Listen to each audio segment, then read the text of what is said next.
پانی دے کر کہتی ہے کہ بھائی سوڈا پیتے ہیں، اسی لیے میں نے بھائی کے لیے 7 اپ منگوا لی ہے۔ اس کا بھائی جیسے ہی گلاس منہ سے لگاتا ہے تو اس کو ذائقہ معلوم ہوتا ہے اور وہ سمجھ جاتا ہے کہ میری بہن کے پاس شاید کچھ نہیں ہے، اس لیے اس نے مجھے پانی پیش کیا ہے اور وہ خاموشی سے ایک سپ سپ کر کے پانی پیتا رہا۔ اس کا سسر بولتا ہے کہ بیٹا مجھے شوگر ہے، میں 7 اپ پیوں گا، آپ یہ مینگو شیک لے لو۔ یہ سن کر بہن اور بھائی بہت ہی پریشان ہو جاتے ہیں اور بہن سوچتی ہے کہ اب تو میرا راز فاش ہو کر ہی رہے گا۔ بہت ہی شائستگی سے اس کا بھائی اپنے سسر سے کہتا ہے کہ اب یہ 7 اپ کا گلاس جھوٹا ہو گیا، اس لیے آپ کے لیے میں فریج سے دوسرا گلاس بھر کے لاتا ہوں۔ وہ جلدی میں جاتا ہے اور کچن میں جا کر ایک گلاس توڑ کر باہر آ جاتا ہے اور بولتا ہے کہ میرے ہاتھ سے بوتل بھی گر گئی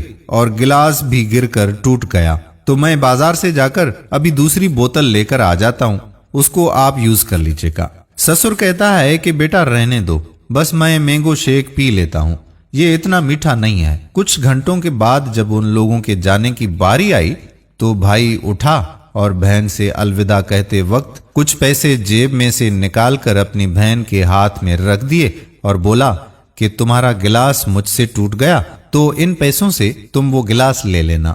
وہ اس طرح سے اپنی بہن کو پیسے دے دیتا ہے کہ کسی کو وہ نظر نہ آئے اور مٹھی بند کر کے اس کی مٹھی میں ڈال کر اس کی مٹھی بند کر دیتا ہے۔ جب وہ سب چلے گئے تو بہن اپنی مٹھی کھول کر دیکھتی ہے کہ کتنے پیسے ہیں، تو اس میں کم و بیش 10,000 روپے موجود ہوتے ہیں۔ وہ سمجھ جاتی ہے کہ میرے بھائی کو میرے حالات کا معاملہ سمجھ آ گیا، اسی لیے انہوں نے مجھے یہ پیسے دیے ہیں۔ یہ پیغام ان بھائیوں کے لیے ہے جو اپنی بہنوں کے پاس جاتے ہیں، کبھی بھی اپنی بہن کے پاس ہاتھ خالی مت جایا کریں۔ ہو سکتا ہے کہ وہ کسی مشکل سے زندگی گزار رہی ہو۔ اپنی بہنوں کا خیال رکھیں، کیونکہ بہنیں باپ کے مرنے کے بعد آپ کے آسرے پر ہوتی ہیں اور آپ کا ہی انتظار کر رہی ہوتی ہیں۔ اپنی بہنوں کو تنہا مت چھوڑیے، ان کی مدد کیا کریں، کیونکہ بہنوں کی دعاؤں سے آپ کو دنیا اور آخرت کا ہر سکون ملے گا